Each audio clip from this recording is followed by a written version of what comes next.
We're good.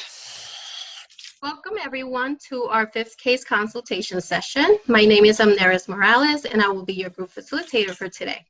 If we can just quickly go around and greet and just say our names, please. I'm Amanda. I'm Lauren.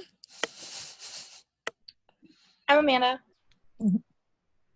Desiree. And I'm Jennifer. Great, thank you. Before we start, I would like to quickly go over our group purpose and group rules.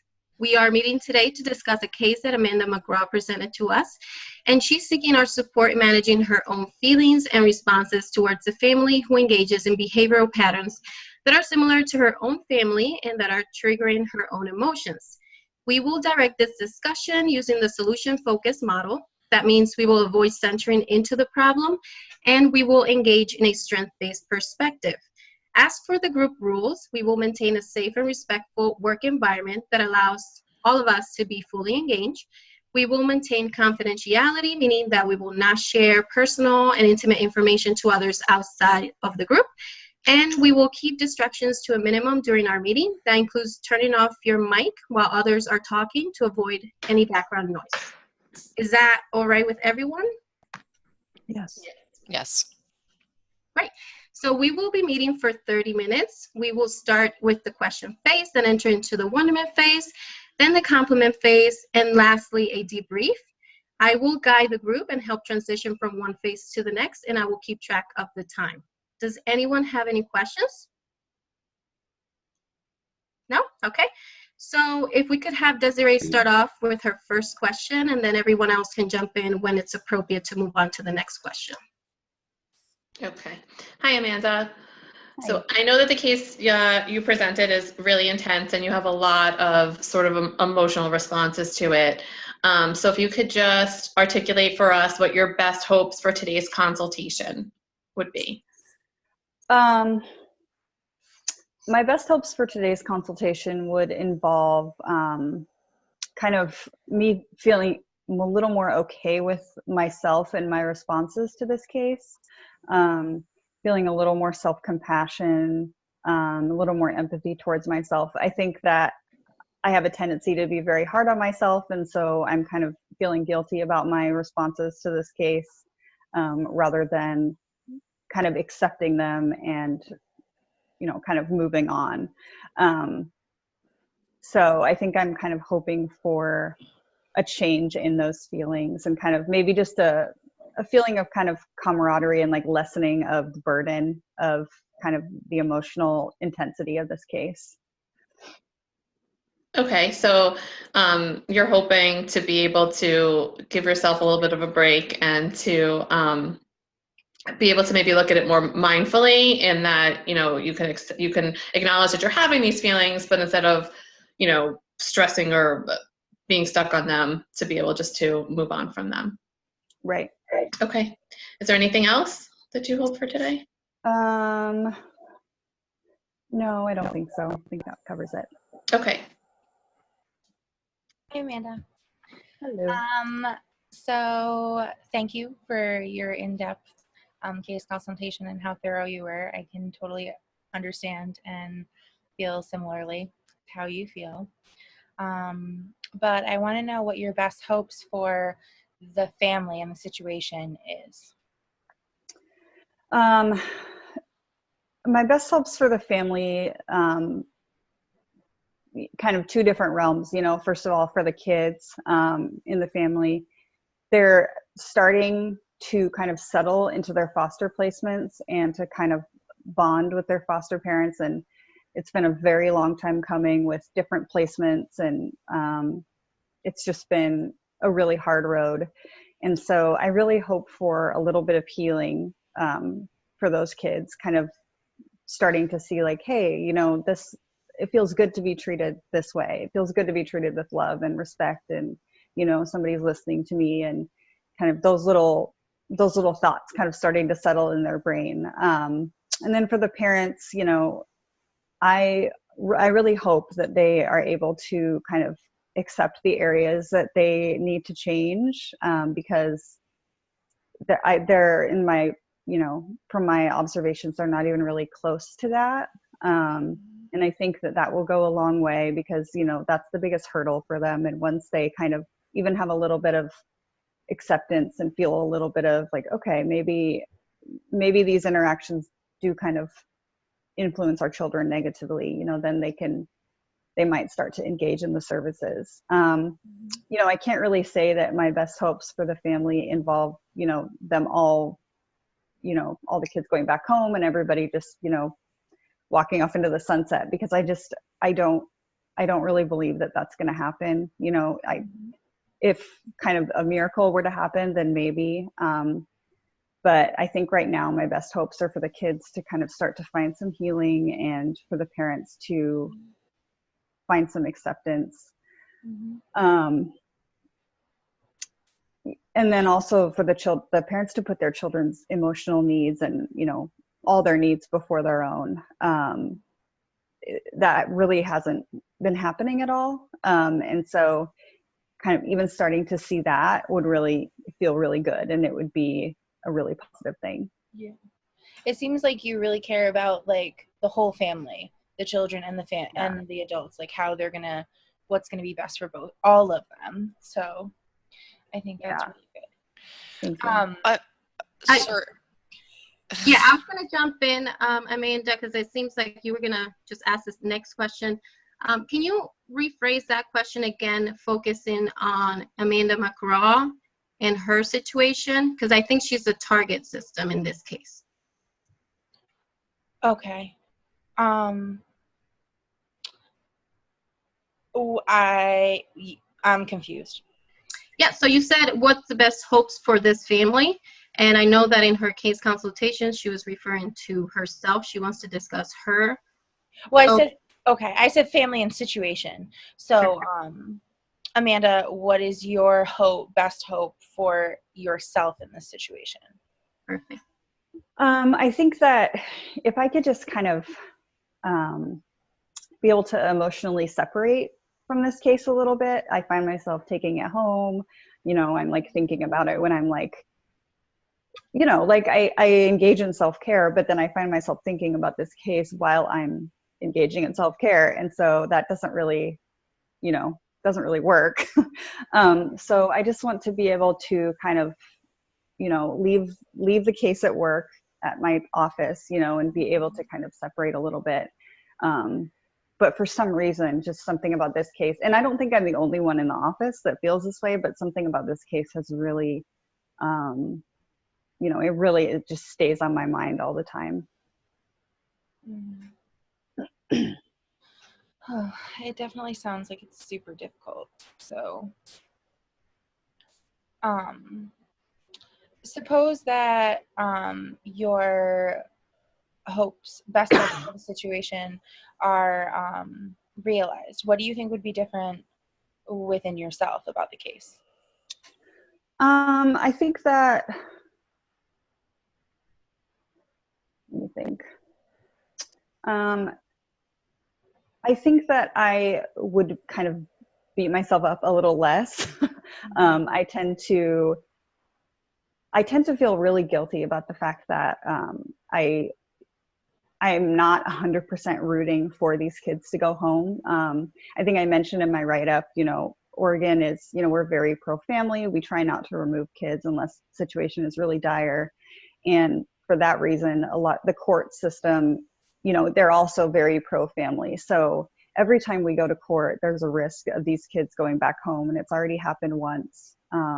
And one of the kids got very ill. And so they had to go back into care. And so that was very traumatic for everybody involved. So, sorry, I think I'm getting off track. So I think what would be different is I would just kind of feel more self-compassion and just be able to just kind of let go a little bit. No, I think that's awesome. Definitely. I think if you were able to separate a little bit and if things were different, I think that would help. What else do you think you would feel, or what else would be different? Well, I think I would be able to kind of concentrate on my other work a little more. You know, I feel like I'm doing a good job, you know, with all my families, but this family in particular is just, like I said in my write-up, you know, it's just like kind of putting out fire after fire with these kids and with the parents. And I sometimes feel like that's unfair to my other clients. And maybe it is, maybe it's not, you know, I really try and not to let this case kind of affect me, but a couple times, you know, I've had to reschedule things with other clients because something came up with this family. And it's not so much that I'm being told to do that, you know, it's because I guess I just feel more of a sense of urgency about this case. And I really want to be able to just kind of relax a little bit, you know, and just kind of just take it day by day and just be able to kind of focus the same amount on my other cases as well. Yeah. What do you think, like your clients would notice, like the family that you're working with, what do you think they would notice if the goal, like your hopes were realized? Well, I don't really know how they see me now. I guess talking about the parents specifically, when I'm engaging with them, I feel very tense inside. I feel like, you know, like my brain is like just going 1,000 miles an hour. And I also feel kind of angry when I'm talking to them just because of the way that they talk about their children. And it's really hard to kind of keep that positive regard, that feeling of compassion there, because these parents have trauma too. I mean, they have trauma histories, you know, and that's something that I try really hard to remember. You know, and I try to remember that these parents were little kids once, you know, and they were scared and hurting once too, you know, and so I think that if my best hopes were realized, then the clients, maybe they would notice that I'm more relaxed, or more positive, or just kind of finding it easier to engage with them. You know, as like I said, I'm not really sure what they notice now, but I can imagine that they can probably sense my tension. Yeah. Yeah. And what about like others, people on your team, supervisors? What do you think they would notice? I would probably be obsessing about this case a lot less. I feel like I'm always talking about it. I feel like I'm always asking somebody a question about it. When I talk to my supervisor, it's like that's the case that keeps coming up.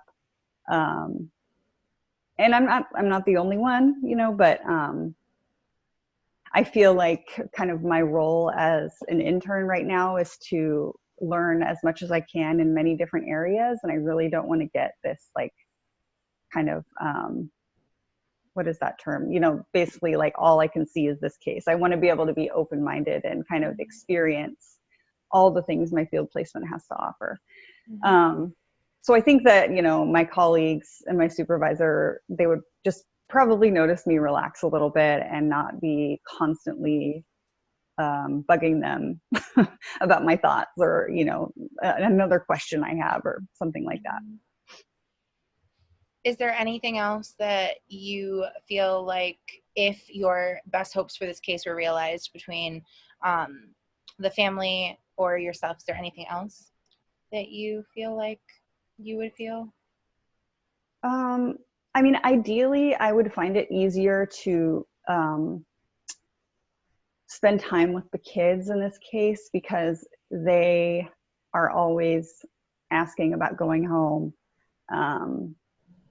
I think that on one hand, I think they're starting to get comfortable in their foster placements, but they also, you know, they still have contact with their parents right now, like through the phone. So the parents are constantly texting them and bugging them. And so then the kids come to us and say, my mom says this, my mom says you're lying about this, you know, when can I go home? And so if my best hopes were realized for this case, I think that somehow I would find a way to be more comfortable when the kids are talking to me about those things, because I still haven't quite figured out how to respond when they're asking me about going home, because I know how I feel inside about them going home, you know, but of course I'm not going to tell them that, but I also don't want to lie.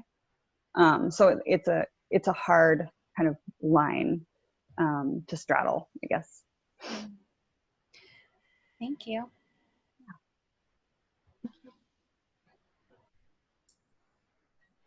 Who's Next. I think Desiree was on number 4, but it seems like she might be having some technical difficulties. Should we skip? Can you hear? Come back to it? Can we, I think it's important for us to still get Yeah. that question in there. okay, I'll just go ahead and ask the question for number 4. Okay. So Amanda McGraw, you know, you mentioned that you wanted to feel more relaxed, from, you know, thinking that as a goal from 1 to 10 and wanting to be more at ease and not thinking a lot about, you know, your own experience in relation to this family. From 1 to 10, 10 being you feeling more comfortable with this case and 1 not feeling so comfortable. Where are you right now? I think I'm about a 5, right in the middle. Okay. And what does it tell you that you are in a 5 right now? I think that I'm able to kind of perform all my essential duties in this case. I don't feel like my feelings about it are impacting me in that way. I'm able to get my work done. You know, I'm able to see the parents and the kids and do all those things I need to do. So my feelings aren't stopping me from kind of, you know, working with this family. But at the same time, I often feel like I'm faking it, especially with the parents, you know, because it's really important to me to, you know, be genuine and be kind to these parents. But I feel like I'm having to fake it.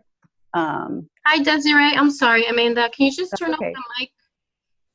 Okay, go ahead, Amanda.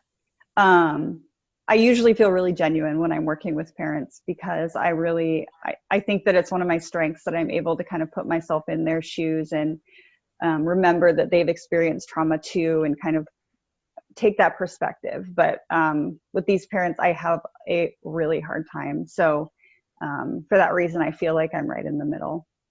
Okay, so how do you know that you're not a 4? Because you said you're right in the middle, but how do you know you're not a 4? I think if I were lower, it would be impacting my work, my quality of work. You know, I would be avoiding talking to the parents or kind of trying to see if other people in my office can take on some of those duties with the family. But I'm not, and I don't feel like I want to do that. Right. And so I feel like if I was lower than a 5, then it would be impacting my work more. Good. And I mean, that is a strength of yours because you're still there, and you're still continuing to work with this family, which is, you know, a great thing, and you're doing your best. So I just wanted to ask you, where do you want to be? I mean, I think it would be great to be at an 8. I don't know if that's possible, but that would feel pretty good, I think. So you said it's not possible. So if you said 5, if you were a 6, what would be different? I think I would be able to leave this case at the office for one. I would be able to separate from it, and I think that would help me in my daily engagements with this case because, you know, it's really important to be able to set this work aside. You know, because if we're not able to, that's how vicarious trauma starts to happen. So I think if I were a number higher on the scale, I could probably set it aside and take the time in the evening when I'm out of the office to kind of, you know, refresh myself and clear my mind and be able to start with kind of a fresh slate the next day. Okay. So next question. So I think you are the poster child for self-care. This is awesome. You have a really great emphasis on self-care, and your perseverance is admirable. I have to throw that in there for sure. So what are you doing already that is on track? I get regular supervision. I see a therapist, my own therapist, and I've been able to talk to her about kind of my feelings about this case. Like I said in my write-up, some of my discomfort, I think, comes from similarities from my own family of origin. So that, of course, is kind of triggering. So having a therapist, my own therapist as an outlet, has proved, to be really important for me. I also, even though it's really difficult for me with this family, I still try really hard to kind of put myself in their shoes, see the world through their eyes, kind of take their perspective on things, and think, what would this look like? How would this feel like if I were them, if I were in their shoes right now? Wow, that's a huge degree of empathy. And in a Well, situation where you're feeling triggered. It's hard with this one. Good work. Thank you. So how are you being trauma informed in this case? I know this is mainly about myself, but I wanted to say that one thing I'm doing is making sure that I'm a source of psychological safety for these kids. That's really important to me. I've heard so many stories about kids involved with the DHS system, the foster care system, that, their social workers just didn't care at all. And they say that just that one little thing could have made a big difference. So that's really important to me, to always just be a source of support and strength for them. So that's something I'm doing. And then as far as focusing on myself, I seek peer support. We kind of have informal group staffings all the time about this case because so many of us are involved. So I think that, that's pretty trauma informed, to kind of make sure to get other perspectives and talk to other people. And then, of course, I'm trying to keep in mind the trauma history of the parents. They have childhood histories, and also they lost a child 3 years ago. And that, yeah, it's very complicated because the circumstances of that loss are kind of unknown, undetermined. And so, but regardless, it's still a loss. They're still grieving. And so I try really hard to remember those things. It's kind of an exercise that is challenging, but.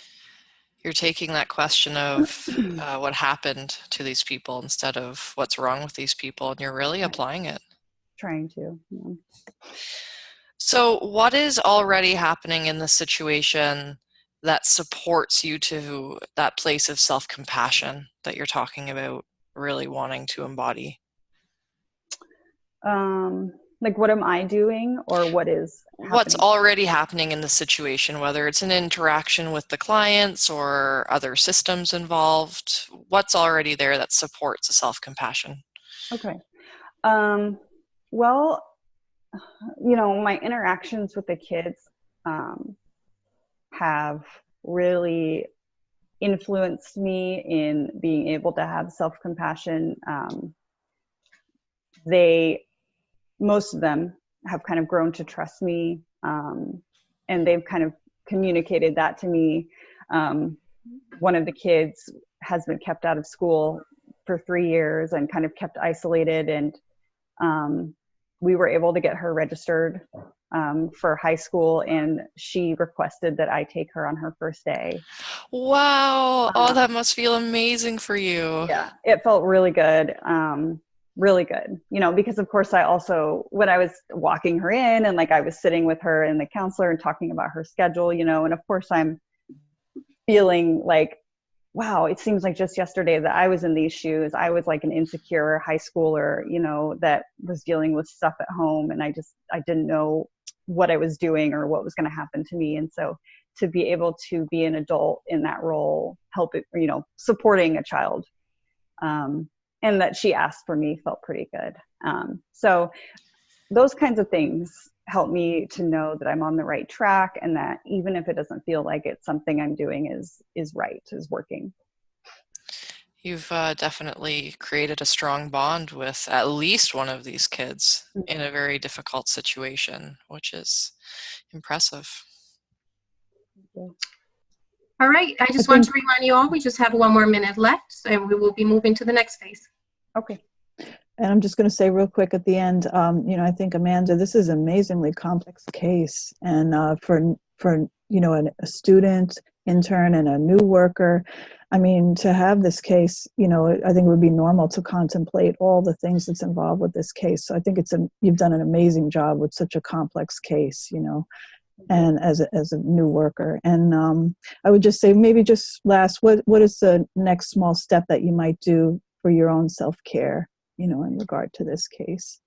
I've been thinking about that, and I think one thing that I could do is if I catch myself kind of thinking negatively, kind of spiraling, or kind of flashing back to my own childhood or whatever, those types of things, I think if possible, I want to try and flip that thought to, somehow flip it to a positive. Because I think, once you start thinking negatively, I think it's easier to think negatively about more things. So, flipping the script and trying to change those thoughts to be a little more positive, I think will overall influence me in a good way. Mm-hmm.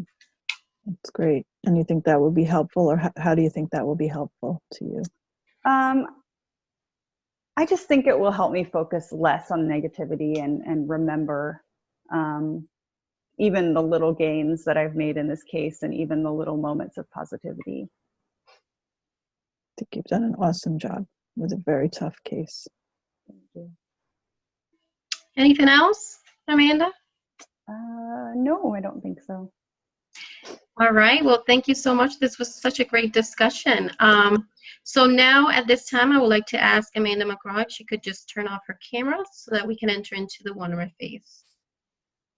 All right, so if I can, everyone just share at least one wonderment. I wonder if Amanda realizes how much self-reflection and insight and awareness that she has in dealing with such a complex case like this. I think it's amazing that she's looked at all sides of the picture. I wonder how Amanda has cultivated this self-compassion on difficult cases in the past. Yeah, I wonder how Amanda has managed her emotional response, particularly around, her own family history, and in other situations, maybe work related or not work related. I wonder if using some motivational interviewing strategies could help Amanda work with the family in a little bit different way that could feel more positive for her. I wonder how difficult it is in managing emotions and kind of the trauma from Amanda's past when she's in court and these kids are going back to the mother family. And I wonder if Amanda has checked out any of the self-compassion literature, specifically Kristen Neff, Neff. All right, thank you very much, everyone. If we can have Amanda to come back. And welcome back, Desiree. I'm having some issues, but I've been here with no video for a little bit. That's okay. Thank you for sharing your wonderment. We're going to enter now into the compliment phase. I just have to say, Amanda McGraw, I'm so impressed also with the way you're so aware about possibly your own biases in working with this case. I mean, not everyone it's able to, or at least skillfully, be able to put themselves out there and acknowledge that they have those biases. And I think, that's a really huge strength. And at the same time, you said you have been using or would like to be using some cognitive modification, like changing your thinking pattern. So I think that's amazing how you come up with that. So thank you. Amanda, I really think that you handle this case very gracefully. I think that the best social workers have history in what they're doing, and I wouldn't have known unless you told me, but I just think it takes so much to be able to look at that family and think, not why, like exactly what Lauren said, why are they doing this, but what happened to them to make them this way, and kind of like what is occurring that caused this. So I think that just the way you look at the situation and the way that you have been doing everything is really phenomenal, and the strength that you have to be able to do this with your past is also unbelievable. So Yeah. Thank you for your vulnerability. I think that you have been so honest with us, and it takes a lot of trust to lay it all out there the way that you have, and I think it's admirable, and it shows your insight and strength as a social worker, that you're able to walk the walk with the vulnerability and the trust. So thanks. Thank you. And Amanda, I think your compassion and your passion too for the children and their safety and is also awesome. And I think that you're really considering that, which is so important, you know, while you're also thinking about the parents' history of trauma, but also that their safety is so important. Thank you. And I think your ability to manage what you described as putting out fires, so the constant crisis and how that's sort of impacting your, you know, work with other families. And you had said you don't want to have like a narrow focus or just be, you know, focused only on this family. But it sounds like the fact that you're even acknowledging that it may impact your work with other families is really showing us that you don't have that complete narrow focus, that you are aware of kind of what's going on. Yeah. All right, as we wrap up, I just wanted to ask Amanda. Amanda, how was this for you? It was good. It's really hard to sit here and listen to all these compliments. I mean, it feels good, but you know, I don't know. It's making me blush. It felt good. I mean, I think I kept getting like confusing myself because it seemed like a little more complicated to have myself as the target system, because I kept like wanting to talk about the family, which is so funny because that kind of reflects how I cannot let this case go. Like I really can't let it go enough to even focus on myself. So I think this was really good to kind of help kind of reorient myself and kind of remember who I am and where I am in this whole thing. Awesome. Now for the group, how was this, this worked for you all? Was there any challenges you thought? Anything we can improve? I think you did a great job, Maris. You know, even with any technical problems, everything just jumped right in. You did a great job. Desiree, it was helpful when you turned your camera off and you were just listening. Because we kept seeing your like crazy frozen face in different expressions, which was a bit distracting. Good connection. So it was helpful when you turned your camera off, but you were still listening. So. Okay. Yeah, I was trying to figure out what the best approach would be, and I thought that would be it, but I also didn't want to give anybody the impression that I wasn't here, so I kind of tried to pop back in and out. For sure. That was good. Thank you so much, Desiree, for doing that for the group. So we're going to wrap up now. So our next meeting will be on Sunday, April 28th, right? At 4:30 p.m. Eastern time. Lauren, our last one. Facilitating, and Jen will be presenting. So thank you so much for participating. Thank you. Thank you. Bye, guys.